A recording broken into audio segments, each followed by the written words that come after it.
您持续锁定早上10点新闻，我是张慧仙。头条新闻当然要带您来关心的就是微帕台风的最新动态了。要提醒观众朋友们，今天最好都待在家会比较安全，特别在东半部地区、恒春半岛，还有在山区的观众朋友们，更加要留意天气资讯。那么来看到雷达回波图，您会看到目前在整个台湾上空都有一些降水回波不断的在移入，而目前呢降水回波比较强的地方就是这一些区块。红色、黄色的，也就是说是在东半部地区断断续续的都有一些比较强劲的雨势在出现。那么大家也会疑问啊，这区块代表的是什么意思呢？我们进一步的来比对降雨的强度。那么您会发现说，在这张图来看呢，刚刚我们看到是红色的，所以呢对照的大概就会在50到55左右。那么再进一步来看降雨强度，就会发现说50到55代表的是这雨量可能来到大雨到暴雨的等级，而在时雨量方面，甚至还会来到48到近100毫米，所以才会说这不断的都有一些强对流在一路当中。现在气象署当然也就继续的发布了豪雨的特报。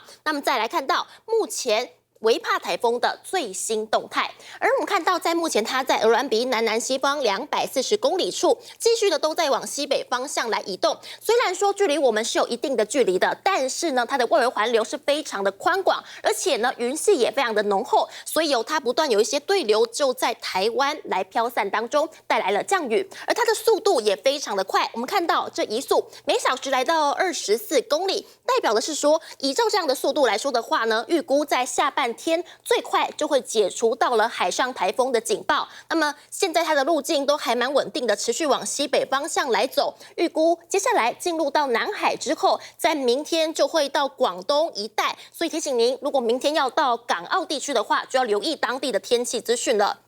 而台湾方面来说，在今天下半天晚间开始之后，它就会逐渐远离，不过降雨都还会继续的下。我们来看到哪些地方是降雨热区。那么在今天主要留意有东半部恒春半岛局部性的都会有阵雨之外，甚至还会出现到豪雨等级，还有在花莲还有台东的山区还会来到大豪雨，累积雨量不排除突破到300毫米以上。在晚间开始呢，雨量慢慢的会减少，但是迎风面地区继续的都会有雨，还有在南部地区断断续续有雨之外，北部地区也有一些外围环流的影响。在礼拜天之后呢，这雨还会再更加的减少。不过呢，南方带来水汽，所以在南部地区同样西半部都会有阵雨发生。另外呢，在风势方面，今天也要来看到了，在风势今天继续发布了强风特报，针对基隆、新北、桃园、新竹跟台中多个区块都有平均风6级，还有阵风8级。另外呢，在屏东、恒春半岛，还有在基隆北海岸地区，已经出现了11级的强阵风，所以提醒您今天外出的话，一定要注意安全。还有在海浪方面，在东南侧也来到了浪高5米以上，海边活动尽量就不要去了。那么再来看到的是，我们刚刚提到说，在今天东半部地区雨势都继续的下，尤其呢从昨天累积到今天，雨量已经突破到了300毫米。详细状况连接给记者何以信。